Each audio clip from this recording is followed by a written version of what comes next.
남편을 떠나보낸 건 쌍둥이가 두 돌이 되기 전이었습니다. 병원복도에서 의사 선생님의 말을 듣던 그 순간이 지금도 생생합니다. 교통사고였습니다. 퇴근길에 급제동 오는 차를 피하려다 중앙선을 넘은 트럭과 충돌했다고 했습니다. 현장에서 바로 의식을 잃었고 병원에 도착했을 때는 이미 늦었다고 했습니다.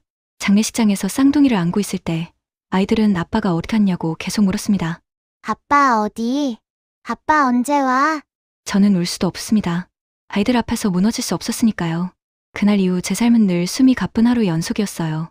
새벽 5시면 일어나 아이들 도시락을 싸고 6시면 아이들을 깨워 씻겠습니다. 밥을 먹이고 옷을 입히고 어린이집 가방을 챙기는 일만으로도 1시간이 훌쩍 지나갔습니다. 엄마, 오늘 김밥 싸줘. 엄마, 나 이 옷 안 입을래. 쌍둥이라 둘의 요구가 동시에 쏟아지는 아침은 언제나 전쟁과 같았습니다. 어린이집에 아이들을 맡기고 나면 곧장 식당으로 향했습니다. 아침 9시부터 저녁 8시까지 하루 종일 서서 일했습니다.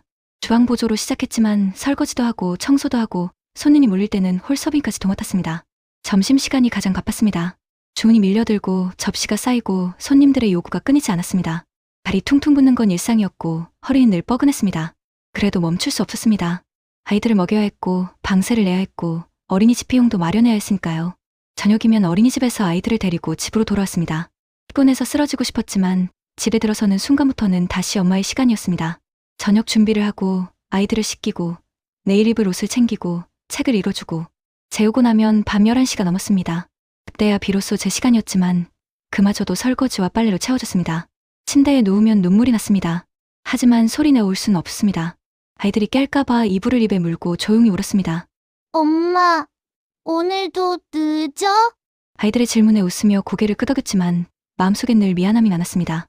다른 엄마들은 아이들과 공원도 가고 그림책도 읽어주고 함께 노는 시간이 많은데 저는 늘 바빴습니다. 주말에도 쉴 수 없었습니다. 식당은 주말이 더 바빴고 저는 그 시간에 일해야 조금이라도 더 벌 수 있었습니다. 그날도 평소와 다르지 않은 퇴근길이었습니다. 어린이집에서 아이들을 데리고 나와 손을 꼭 잡고 집으로 향하던 중이었죠. 큰아이는 오른손에 작은 아이는 왼손에 두 아이의 작은 손이 제 손 안에서 따뜻했습니다. 엄마, 배고파. 집 가서 맛있는 거 해줄게. 그렇게 대답하며 걷고 있을 때였습니다. 인도 한가운데 폐지를 끌어안은 채 쓰러진 할머니 한 분이 눈에 들어왔습니다. 얼굴은 창백했고 움직임이 없었습니다. 지나가는 사람들은 그냥 지나쳤고 누구도 멈추지 않았습니다.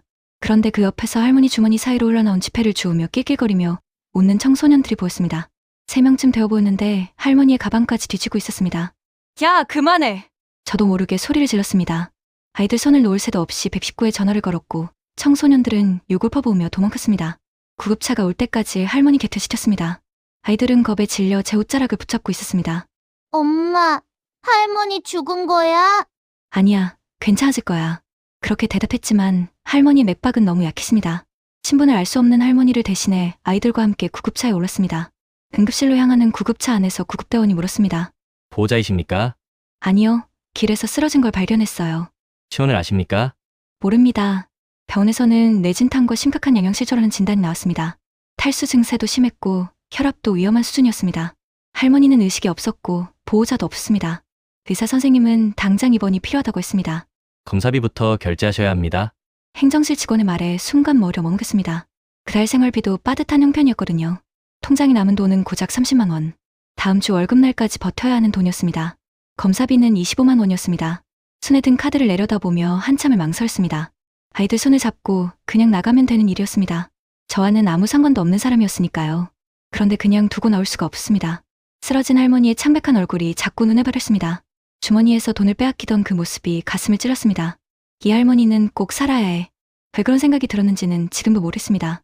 저는 카드로 병원비를 결제했습니다. 아이들과 함께 대기실에서 기다렸습니다.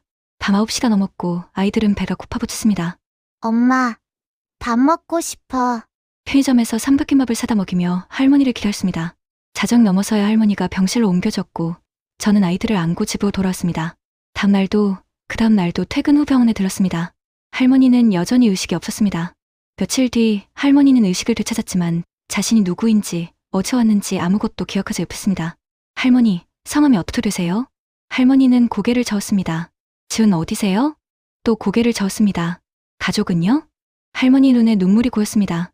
기억이 나지 않는다는 게 얼마나 무서운 일인지 그 눈빛만으로도 알 수 있었습니다. 퇴원하는 날이 왔습니다. 병원비는 벌써 100만 원이 넘었습니다. 제 카드 한도는 거의 다 찼고 생활비는 바닥났습니다. 갈 곳 없는 할머니를 병원에 둘 수 없어 결국 집으로 모시게 되었습니다. 좋은 원룸에 저와 쌍둥이 그리고 할머니까지 비워봤지만 어쩔 수 없었습니다. 그달 한 달 생활비 전부가 병원비로 나왔습니다. 밤마다 한숨이 나왔지만 아이들 앞에서는 내색하지 않았습니다. 슬 떨어졌지만 사올 돈이 없어 며칠간 라면으로 버텼습니다. 할머니께 드릴 약값도 부담이었습니다. 하지만 약은 꼭 드셔야 했기에 제 점심을 굶으며 마련했습니다. 며칠 지나자 할머니는 조금씩 기력을 되찾기 시작했습니다. 처음에는 누워만 계시던 할머니가 조금씩 일어나 앉기 시작했습니다. 그러더니 어느 날부터는 저보다 먼저 일어나 아이들 아침을 차려주습니다. 할머니, 그냥 쉬세요. 제가 할게요. 괜찮아. 나도 뭔가 해야 마음이 편하니까. 할머니는 아이들을 유난히 살뜰히 챙겼습니다. 어린이집에 가기 싫어 울던 둘째를 보며 할머니가 제 손을 붙잡았습니다. 내가 봐줄게. 자, 믿고 다녀와. 그 말이 이상하게도 마음에 깊이 남았습니다. 오랜만에 누군가에게 의지할 수 있다는 안도감이 밀려왔습니다. 출근길에 경찰서에 들렀을 때 할머니의 시원을 조회했다는 말을 들었습니다. 실종신고나 수배 기록도 없고 지문으로도 신원이 확인되지 않는다고 했습니다. 가족은 없다는 답이 돌아왔습니다. 그럼 이제 어떻게 하지? 갈 곳이 없으신 것 같은데. 그날 저는 할머니에게 이야기했습니다. 할머니 저희랑 같이 살아요. 안 그래도 저 아이들 때문에 걱정이 많았거든요. 그날 이후 우리는 그렇게 함께 살게 되었습니다. 처음에는 어색했습니다. 모르는 사람과 한 공간에서 산다는 게 쉬운 일은 아니었으니까요. 하지만 할머니는 정말 조심스럽게 저희와 함께 했습니다. 아침이면 할머니가 이미 일어나 아이들 아침을 준비해 주셨습니다. 퇴근하고 집에 돌아오면 밥이 차려져 있었고 아이들은 씻고 웃고 있었습니다. 할머니가 오늘 그림책 읽어줬어. 할머니랑 공원 갔다 왔어. 아이들 얼굴이 달랐습니다. 예전에는 늘 어딘가 쓸쓸해 보이던 아이들이 이제는 환하게 웃었습니다. 집이 조금씩 집다워졌습니다. 할머니가 오시기 전에는 그냥 잠만 자러 오는 공간이었습니다. 너무 바빠서 정리할 시간도 없었고 아이들과 제대로 놀아줄 여유도 없었습니다. 하지만 이제는 달랐습니다. 집에 오면 따뜻한 밥 냄새가 났고 아이들 웃음소리가 들렸고 할머니에 다녀왔어? 라는 인사가 있었습니다. 아이들 웃음소리가 늘었고 저도 처음으로 마음 편히 일할 수 있었습니다. 일하는 중간에도 아이들 걱정에 가슴이 답답했었는데 이제는 할머니가 계시다는 생각에 안심이 되었습니다. 식당 사장님도 물으셨습니다. 요즘 표정이 밝아졌네? 무슨 좋은 일 있어? 네. 집에 어르신이 오셔서요. 한 달, 두 달이 지나며 할머니는 우리 가족이 되어갔습니다. 저녁이면 함께 밥을 먹고 아이들 이야기를 나누고 TV를 보며 웃었습니다. 주말이면 할머니와 아이들이 함께 공원에 나갔고 저는 그 시간에 밀린 집안일을 했습니다. 할머니는 아이들에게 옛날 이야기를 들려주셨습니다. 기억은 없지만 어딘가 마음속 깊은 곳에서 나오는 이야기들이었습니다. 옛날 옛적에 착한 아이가 살았단다. 아이들은 할머니 무릎에 머리를 기대고 이야기에 빠져들었습니다. 그러던 어느 날 할머니가 자꾸 머리가 아프다 하셨습니다. 할머니, 괜찮으세요? 그냥 가끔씩 찌릿찌릿해. 내일 병원 가요. 그렇게 말하고 잠이 들었는데 아침에 눈을 뜨니 할머니가 보이지 않았습니다. 할머니? 집 안을 다 뒤졌습니다. 화장실도 베란다도 어디에도 없었습니다. 할머니의 옷가지와 신발도 사라져 있었습니다. 심장이 쿵쿵 뛰었습니다. 아이들을 급하게 어린이집에 맡기고 온 동네를 뒤졌습니다. 할머니가 자주 가시던 공원, 슈퍼마켓, 약국, 병원 다 찾아놨지만 어디에도 없었습니다. 경찰서에 실종 신고도 했지만 어디에도 흔적이 없었습니다. CCTV를 확인해봤는데 새벽 5시쯤 혼자 걸어 나가신 모습이 포착됐습니다. 어디로 가셨는지는요? 큰 길까지만 확인됐습니다. 그 이후로는 왜 가신 걸까? 무슨 일이 있었던 걸까? 제가 뭘 잘못한 걸까? 온갖 생각이 머릿속을 휘저었습니다. 아이들은 매일 물었습니다. 엄마 할머니 언제 와? 할머니 어디 갔어? 저는 대답할 수 없었습니다. 아이들 앞에서 울 수도 없어서 화장실에 숨어서 울었습니다. 일주일, 2주일, 한 달이 지나도 할머니는 돌아오지 않으셨습니다. 집은 다시 적막했습니다. 아이들 웃음소리도 줄었고 저도 다시 예전처럼 힘들어졌습니다. 시간이 흘렀고 어느 날 제가 길에서 넘어져 다리를 다쳤습니다. 퇴근길에 비가 와서 바닥이 미끄러웠는데 급하게 뛰다가 그만 발을 헛디뎠습니다. 다리를 심하게 다쳐 깁스를 하게 되면서 일도 나가지 못하게 됐습니다. 식당 사장님은 미안하시면서도 대체 인력을 구할 수밖에 없다고 하셨습니다. 나으면 다시 연락해. 그대 자리 있으면 다시 올 수 있어. 일자리를 잃었습니다. 형편은 더 어려웠습니다. 병원비에 생활비에 깁스 때문에 택시비까지 도는 물세대 달았습니다. 카값을 내지 못해 연체가 시작됐고 핸드폰 유동도 밀렸습니다. 결국 아이들과 더 나은 집으로 가기 위해 모아둔 청약통장을 해지하려던 날이 왔습니다. 그 통장은 제 마지막 희망이었습니다. 남편이 살아있을 때 함께 만든 통장이었고 아이들에게 더 좋은 집을 마련해주기 위해 악착같이 모은 돈이었습니다. 하지만 어쩔 수 없었습니다. 당장 먹고 살 돈이 없었으니까요. 그날 아침 집을 나서려던 순간 문 앞에서 발걸음을 멈췄습니다. 문 앞에 놓인 박스 하나, 안에는 쌀과 생필품, 아이들 간식, 그리고 하얀 소봉투가 들어있었습니다. 봉투 안에는 두툼한 현금이 들어있었습니다. 세어보니 300만 원이었습니다. 누가 준 건지 몰라 경찰서에 가져가려던 순간 봉투 안에서 작은 메모가 떨어졌습니다. 나 때문에 많이 힘들었지. 이걸로 조금 편해졌으면 좋겠어. 고마웠어. 삐뚤삐뚤한 글씨. 글씨만 봐도 그 할머니라는 걸 알 수 있었습니다. 그 돈을 안고 저는 한참을 울었습니다. 마루에 주저앉아 소리내어 울었습니다. 할머니는 어디 계신 걸까? 왜 이렇게 돈을 보내고 모습을 보이지 않으신 걸까? 며칠 뒤 다리가 조금 나아 깁스를 풀고 출근을 했을 때 어린이집에서 전화가 왔습니다. 어머님 할머니가 아이들을 데리러 오셨어요. 하원시켜도 될까요? 심장이 내려앉는 기분이었습니다. 지금 바로 갈게요. 다리가 아팠지만 뛰었습니다. 택시를 잡아 타고 어린이집으로 달렸습니다. 어린이집 앞에 말끔하게 차려입은 할머니가 서 계셨습니다. 예전에 허름한 옷이 아니라 깨끗한 옷을 입고 계셨습니다. 우리는 말없이 서로를 꼭 안고 울었습니다. 할머니 어디 가셨어요? 미안해. 정말 미안해. 할머니 눈에도 눈물이 가득했습니다. 근처 카페로 가서 아이들에게 간식을 사주고 할머니와 마주 앉았습니다.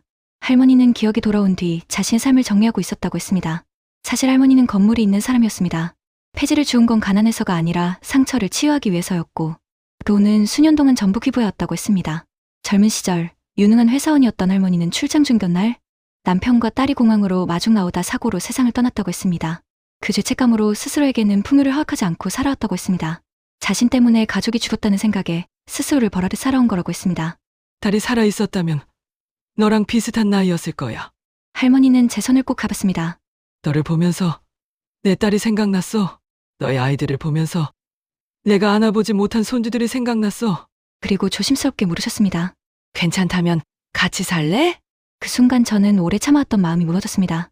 엄마 손에 자라 엄마의 투병과 마지막을 지켜봤던 제 인생에서 이 할머니를 외면할 수 없었습니다. 네, 할머니. 우리는 할머니 집으로 이사했고 그 집은 이미 한 달 동안 우리를 맞을 준비가 되어 있었습니다. 아이들 방이 따로 있었고 제 방도 있었고 할머니 방도 있었습니다. 아이들 책상과 옷장, 장난감까지 모두 새 것으로 준비되어 있었습니다. 할머니, 이 모든 게 나도 가족이 생겼으면 좋겠어서. 이 행복을 받아도 될지 몰랐지만 저는 그냥 웃고 살기로 했습니다. 그로부터 10년이 지났습니다. 할머니는 제 인생의 엄마가 되어주었고 저는 할머니의 딸이 되었습니다. 아이들은 할머니를 진짜 할머니처럼 따랐고 할머니는 아이들에게 세상에서 가장 좋은 할머니가 되어주셨습니다. 할머니는 아이들 학교 행사마다 빠짐없이 오셨고 제가 힘들 때마다 곁에서 든든한 버팀목이 되어주셨습니다. 저도 할머니께 딸이 되었습니다. 아프실 때 병원에 모시고 밥을 차려드리고 밤에 무서워하시면 손을 잡아드렸습니다. 우리는 피는 섞이지 않았지만 진짜 가족이 되었습니다. 지금은 제 곁에 없지만 할머니가 남겨준 사랑 덕분에 저는 오늘도 아이들과 잘 살아가고 있습니다. 할머니는 3년 전에 편안히 눈을 감으셨습니다. 임종의 순간 제 손을 꼭 잡고 계셨습니다. 사랑한다. 우리 딸. 그게 할머니의 마지막 말씀이었습니다. 아픈 이별이었지만 제 인생에 진짜 엄마를 선물해줄 사람. 오늘도 저는 그 이름을 조용히 부릅니다. 엄마. 성장 과정에 외로움과 남편을 잃고 고된 삶을 살았던 저는 엄마를 만난 후 정말 마음이 행복한 사람이 되었습니다. 여러분도 이렇게 마음으로 행복이 찾아온 기적 같은 순간이 있으시면 댓글로 공유해주세요. 여러분의 구독과 좋아요로 와잼썰을 응원해주세요.